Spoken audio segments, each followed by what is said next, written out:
In this video, I'm going to focus on the easiest Unity pinball flippers that I can think of.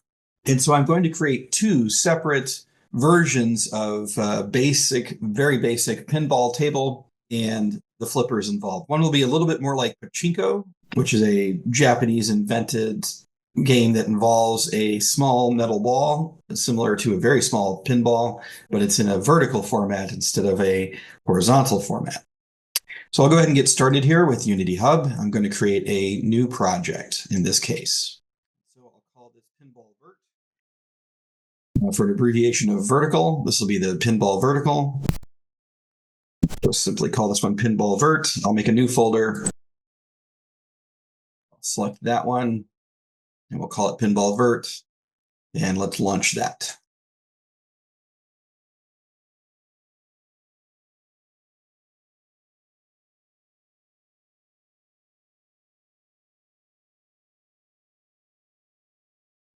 And so here we are in an empty, basic Unity project. I'm going to go ahead and build a basic vertical table for the pinball event, or for the pinball game. But first, I'm going to start with the ball itself so that we understand what we're working with. I'm going to go ahead and right-click, or I can also hit the plus button, create a 3D object, and it will be a simple sphere. I'm going to leave that sphere at default. I'm going to go ahead and make a material to make it pretty. So I'll go with a basic material, and I'm going to make that, I'm just going to call it chrome, right? Because I want the ball to appear to be somewhat chrome-like. And so I want to make it absolutely as smooth as possible and absolutely as metallic as possible. And we can see a nice pseudo reflection on it. And I'll go ahead and attach that to the ball. The ball itself right now is just a mesh renderer with a sphere collider. And in order to get it to work the way I want it to, it's going to be able to respond to gravity. So I'm going to add a rigid body physics component to that. So this is very standard rigid body. In this rigid body, I'm going to leave the mass as it is for right now, but I don't want any drag at all. So I'll set that to 0. There'll be other things that I'll change about the ball as we move forward, but for right now, I just want to see how it reacts. Let's take a look at it from the camera view. I'll raise up the ball so that we can see it drop, hopefully, through the camera view. So I'll make it a little bit higher in our window, and I'll run the game. Hopefully, yep, the ball just drops. And that's what we're going for. In this case, I'm going to build a vertical field around it, a vertical playing surface, in order to keep this as simple as possible, but it won't be everything that you might want out of pinball. And so I'm going to create a playing field. I'm going to use a cube for that, and I'll keep the cube fairly simple using scale. I'm going to make it 22 wide for now. I'm going to make it, I guess, 55 tall, and I don't need it to be quite so thin, so I'll make it a half a unit thick. And so here it is. It's pretty tall, and that should be fine. I'm going to raise the ball up much higher. Excuse me, I grabbed the wrong object there. I'm going to raise the sphere, which we'll call pinball. So I'll rename that. And we'll call the cube just the deck. And I'm going to raise the ball up close to the top. We'll be able to see it fall, but I also want it to be fairly close to the playing surface. So let me get in a little closer here. Don't really want it to collide with the surface immediately, but I do want it to be pretty close. And in order to keep it from falling forward, from falling out of control, I'm going to create a transparent force field to essentially block it in. And you can see that I'll be sandwiching the ball between two colliders. So I'll be using two box colliders here. So I'm simply going to duplicate the deck.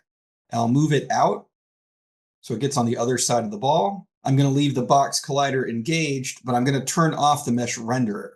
So now from this view, it is transparent. Let's save that and see what we can see in the camera. There goes the ball falling through. That works pretty well, but I want the camera to look at it as if it's a pinball table. So I'm going to move the camera down. As a matter of fact, I'll do it a little bit more quickly by simply setting my viewable workspace here close to where I want the camera to be. And then I'll simply, with the camera selected here, go up to Game Object and Align to View. So that aligns the camera to what I'm looking at the moment, and we'll see what it looks like in the game. I can just see the bottom of the playing surface, and so I like that. The force field, which we can't see, which is deck 1, which we're now going to rename to just glass, is going to keep the ball from bouncing away from the area where the paddles occur. And that works. Okay, so make sure we save. I'm going to create a material for the deck surface. So we'll just do a basic material. I'm feeling a little bit purple today. I like that. And I want it to be really smooth, but not metallic at all. And I'm just going to apply it to the playing surface. It's actually a little bit dark, so let's brighten that up just a hair so we can see the ball just a little bit better. There we go. And I'll take that. Okay. I'm going to build some walls in here really quick, just so that the ball is truly encased inside of our playing field. And for that, I'll just use some more cubes. I'll leave them in their default format.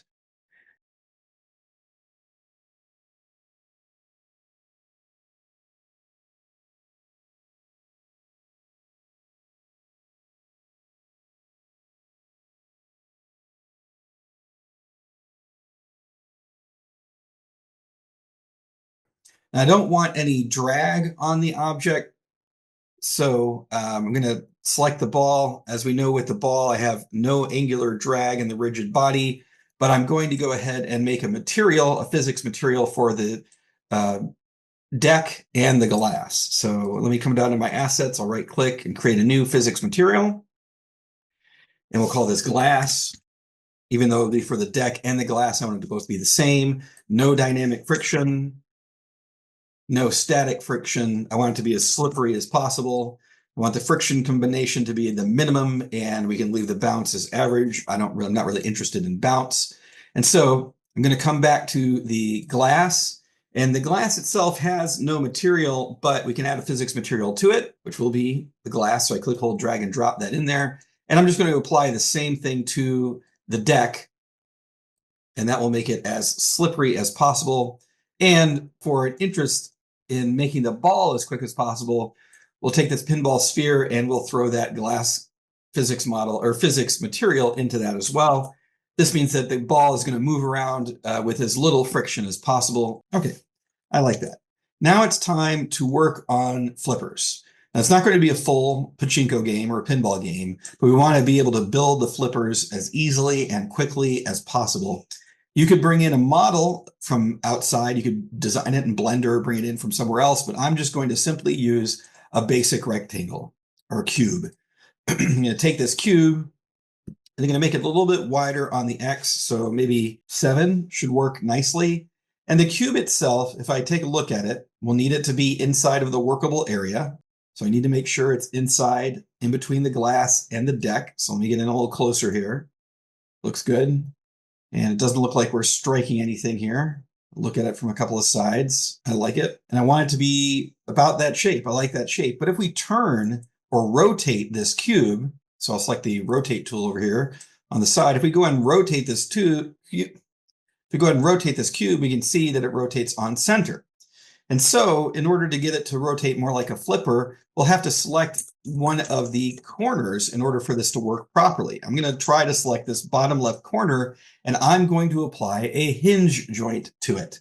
And in doing so, I'll turn this from a simple box collider into a rigid body physics model. I'm going to come over to component, and I'm going to put in hinge. Now this is a hinge joint, and that's part of the physics model inside of Unity. And I'm going to apply that hinge joint. Let me twirl up the box collider. We'll assume that everything is okay there. And since it will be a rigid body, things will be able to strike the cube and bounce off of it or interact with it. I also don't want any angular drag on the rigid body. And we'll come back to collision detection later. So I'll twirl up the rigid body because we want to focus on the hinge joint. Now, what's a little bit hard to see on the recording here is the small arrow that represents the hinge joint. So let me try to find it so we can see it. There it is. I hope you can see it. I want it to be aligned with this bottom edge so that the bottom edge here on the left will be where the object rotates. kind of like a swinging door. And so I can still move it even though I'm not happy with where it is by changing the overall axis. Right now, the axis is set to 1.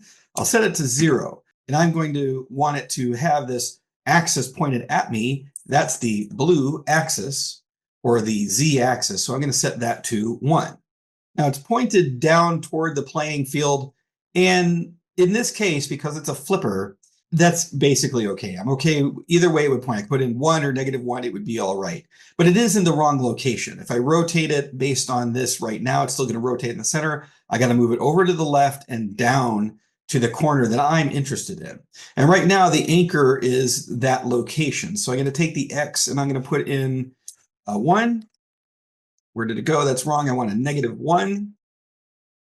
And we should be able to see it here on the left somewhere. There it is, way over here on the left.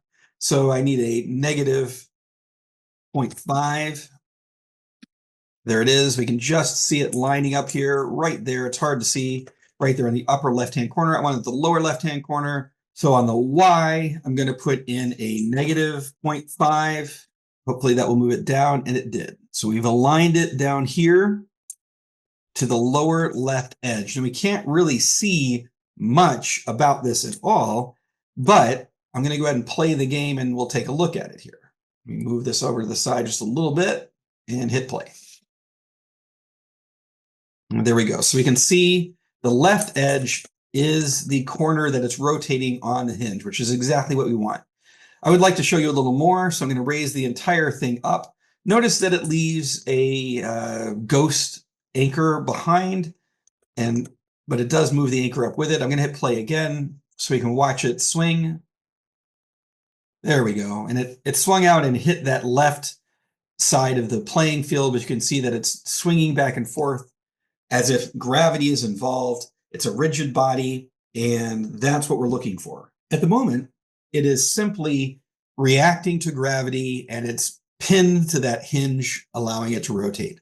This is wonderful. So now we want to enact something on this flipper so that we can control it. And because it's a rigid body, I can simply add force.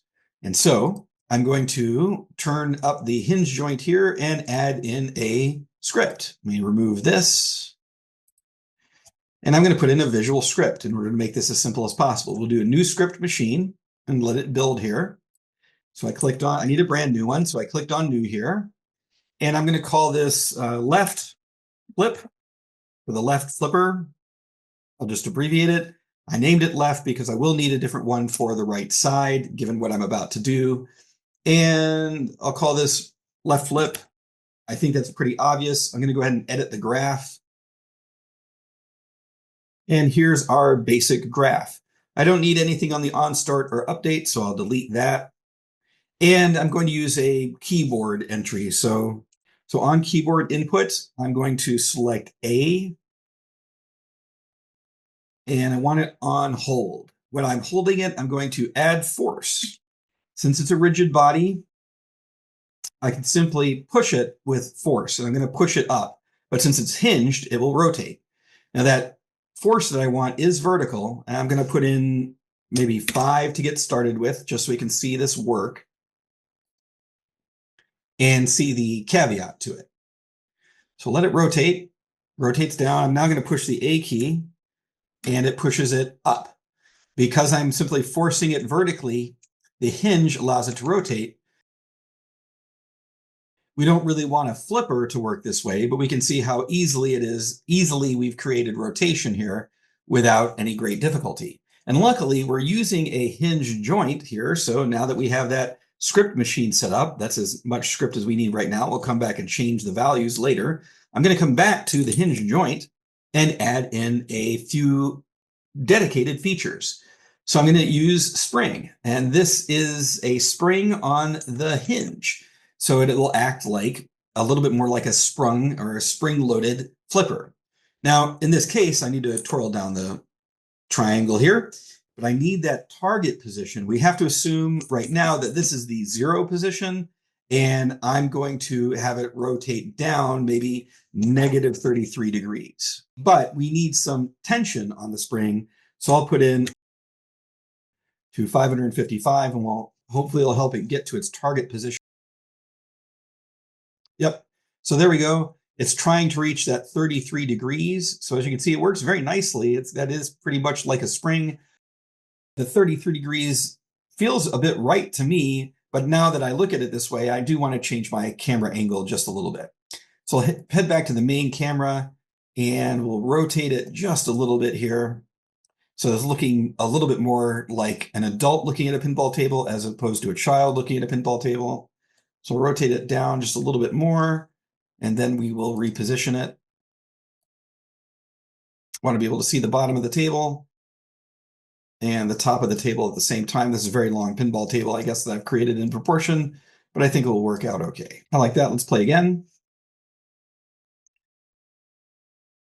So the paddle starts at its normal location of 0, and gravity pulls it down, and the spring tension resists that. Okay, so I kind of like that. I want it to be able to snap back into its normal position, and then when I push the button, it will flip up, right? Now at this point, we can see that the spring still has to work every time it goes down, and I want that flipper to come to a full-on stop. Okay, so we, of course, still haven't hit the ball at all, but we're working on that paddle. I change the name. And I want to set up limits then. This will simply control the maximum arc of the rotating arm, the hinge itself. So this is the maximum and minimum angles at which the flipper will be able to rotate. So I think I want the minimum to be -33 and the maximum to be, right now, we'll try 33. I don't want any bounciness, and I don't want a bounce minimum velocity. And with these limits, in order to get them to work, I need to select use limits and save. So let's check that here real quick. Hopefully it will stop at 33 down. Yep, there it goes, it stops. And I'll add force. It's a little bit hard to see if it gets all the way to the top. The spring is kind of getting in the way, so we will add a little bit of force. There we go. There we go. And so now it's constrained to that 33-degree angle in each direction. Of course, you could have this be different in either way, but I'm going to go ahead and move the ball now so that the ball will come directly at the paddle, so we don't have to hope at all. We'll just get it kind of directly over the paddle here, so we'll come down and see if we can strike it with the paddle. The flipper. Let's see if we can strike it with the flipper. Flipper falls down, push the button, bang. It's okay. So it's starting to work. Let's run it again.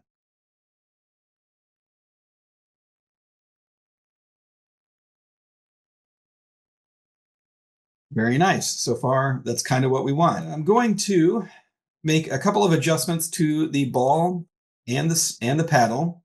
With the sphere, we want it to have a rigid body, and we want it to be able to collide. And when we do so, we can see there's a collision detection. Please read that note if you hover over collision detection. But I want continuous dynamic. That's going to use the most amount of memory, but it's also going to create the most accurate result. We're also going to want that on the rigid body for the flipper. So I'm also going to set that to continuous dynamic. And that should create the most accurate result when the two objects collide. I want to make sure that the mass of the flipper wins no matter what over the ball. So I'm going to add mass to about 5, but that's going to make the flipper heavier. I'm going to need more force to move the flipper. But I'll close up the rigid body. I'll raise the spring tension because I really want it to snap down. I really want it to pull back. So I'm going to set that to 999. I'll save that, and let's see what we get for the flipper. Now the spring is really pushing the flipper down. So when I push the button, it has a hard time moving up. It still moves up, but I would like it to move up faster. And in this case, I'm going to add more force. So maybe 999 on the force. We've got a lot of force involved, so the flipper will really be able to move when we push the button. Let's see what we get. Yep, and that gives that transfers the force with the continuous dynamic collision into the ball. So we'll turn that down just a little bit to maybe 888. I like it. And so now we need to wrap this up, a second flipper. The objects on the playing field are up to you. Collisions to count points up to you. Of course, physics models to have things bounce back and forth are also up to you, but we need at least 2 flippers, I feel. I'm going to push this flipper over to the side. And right here, I can see that I have put in a little bit of a Z rotation by accident, I believe. So I'll set that back to 0. I think I do want more mass in both the ball and the paddle. So I'm going to come back to the rigid body in the paddle and up it to maybe 11. And I'm going to come back to the ball, the sphere itself, and I'm going to take that rigid body mass and make it, say, at least 5. Let's try this one more time to make sure that it works at all. We can always toy with these things later. You can see the flipper moves a little bit slower because I've raised the mass, but let's run that again. But when it contacts with the ball, I get a good sort of believable movement from it. I can speed up the flipper by changing the force and adjusting the spring rate. That's up to you. I'm going to leave that as it is. Okay, so I'll take my paddle left and I'll duplicate it. As you might expect, if I have 2 of these, I can move them anywhere I want, and they are going to flip at the same time. We'll just go look at that real quick.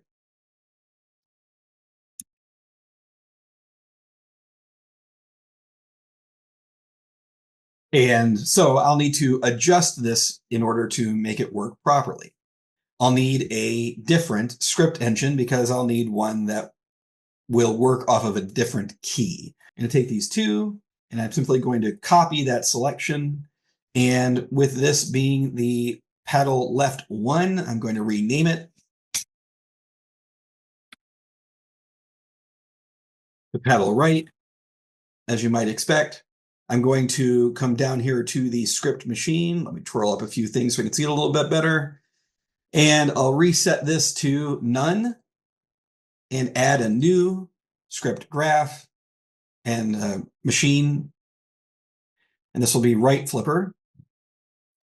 And it's really only because I needed to react off of a different button. So let me just, okay. And so this is a brand new script. I'll delete these 2. I'll paste. And instead of A, I'll want it to be, I'm just going to go with D, very traditional. There. Okay, I'll test to make sure that it's on a different key before I adjust the rotation point. A key, D key, A key, D key, D, A. Awesome. So we've got the force applied using the correct button. Now we simply need to, well, I guess I should title this right. Call that right flip. And then I'll go back to my hinge joint. I need to carefully move that hinge joint from the left side, which we can see here, just barely, the arrow pointed to the left side, and move it over to the right side. I'm going to change the anchor point from negative 0.05 to 0.5. And there we can see it now on the right side. Everything else is identical, we hope. Let's see what we get. Ah, yes. Okay. So I can see my spring tension and target angle need to be flipped because the D key does work and it's hinging at the right place, but the angles selected are not correct. So we'll make sure that we change those. We like the spring tension, we need that, but the target angle probably just needs to be a regular 33. We'll save that and we'll run it again. They're both down.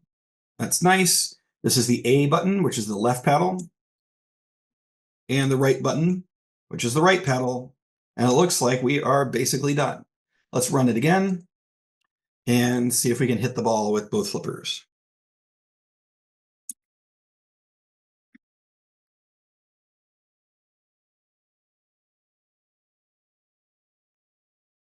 It's an unusual place, but it does work.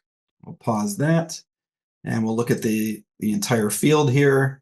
Now, as I've said before, this is all vertical. This is working with the vertical element of the physics. But of course, what you might imagine is that on a regular pinball field, if we had any ramps or any jumps, those would be very, very difficult to manipulate because the ball would move away from the plane, as currently it's just simply trapped between the playing field and the glass. So in the next video, I'm going to do this one more time, but I'm going to change gravity so that we can push the ball using just a difference in gravity.